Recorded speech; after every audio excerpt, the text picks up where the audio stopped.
Hey guys, good morning. How are you? My name is VJ Fresca and I'm a fashion designer. And for today's video, I am going to teach you how to create or how to sew your own sweater that's made of vintage crochet blankets. So basically, I'm gonna show you guys what I'm trying to tell you. So this is it, okay? So I've been doing this a lot and I've been getting a lot of messages too asking me to post a tutorial. So yeah, this is another sample. So today, this is it. This is the video that I'm gonna tell you how I do it. It's very easy. I'm gonna share you the tips how to do it because I've done it several times and I've learned better ways how to do it than when I did it first time. So first is what you need to do is to have, of course, you need to have a material which is a vintage crochet blanket. So if you're going to the thrift stores, there's actually a lot of different style of blanket that you can find, but I would encourage you to find something that's a little bit bigger, because if it's bigger, you have more materials. But of course, if it's smaller, it's fine because you can always get two materials. Like for example, this one, right? This is actually one material and then this is the other material. So I mix it and it's actually, it's actually cute. So it's really up to you. Another thing that you need to have is to have your own pattern. So if you don't have a pattern, don't worry because you can actually click the link below. You can download the patterns that I made. It comes in different sizes, extra small to 3XL. So definitely it's very size inclusive. And once you have those, then we can now start doing the sweater. So let's start.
Magnificent.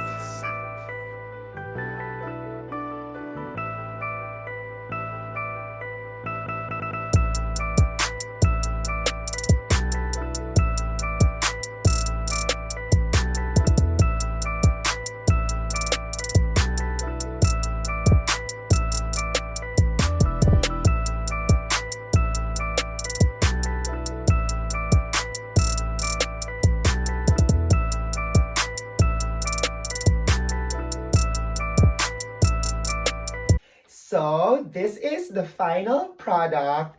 Oh my god, like I love the colors, guys. Check the colors. Oh my god. I'm so happy with it. Although, okay, I'll be very honest, okay? So if you're going to look at it, the sleeves are actually too long, okay? So my suggestion is that always make sure that every time you buy patterns, like which I always do, is I always measure myself and then check the patterns to make sure that it's the correct exact measurements for my body. Because you know, when you buy patterns, it's always the standard measurements and everybody is different. Everybody is unique. You know, I have long arms, you might have short arms or whatever. So I would always suggest that double check the paper patterns first before you start cutting your real fabric. Or what people normally do is they start sewing a prototype first. So sewing a prototype is basically testing the pattern and sewing it using like a cheap fabric just to make sure that you like the fit. And then if you're not happy with the fit, then you adjust the pattern. So basically in my case, since I did not do that, I skipped that part. I love everything about it except the sleeves. So the sleeves are too long. So I have two solutions for that. It's either I cut it, and then once I cut it, I'm gonna make a band. So basically what I did here, I'm gonna make exactly the same process to create a cuff. That's the first solution. And then the other solution that I can think of is that, especially if I really want to keep this, is to cut it here. So there's an armhole. So the armhole is basically this part, and then I'm gonna cut it here so that I can move it like this. And then this is gonna be the new sleeves. So now I'm gonna edit it and then let's see if it's gonna be so much better. So let's try to do it now.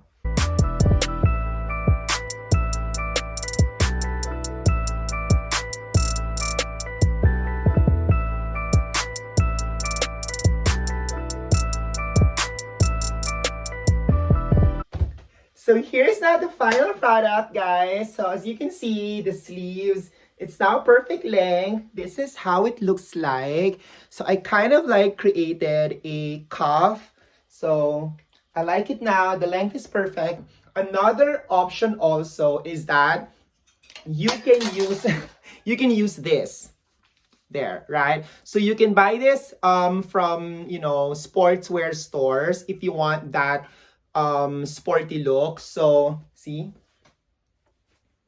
right? So there you are, guys. Thank you for watching, and I hope that you learned something new today. And you know, like I said, don't be afraid to try sewing new things, because like me, I've been sewing a lot, and then if you're going to look at it, like it wasn't perfect, but perfection is overrated, you know. So as we learn to continue sewing, we'll learn new things, and if you learn something, and I think, you know, that's a very important thing to do. So again, don't be afraid to commit mistakes, because you're gonna do better and better and better. But yeah, I hope you like this project, and please, if you haven't subscribed yet, please subscribe to my channel and give this video a thumbs up. Also follow me on Instagram. Let's be friends. So thank you guys and have a great day. Bye!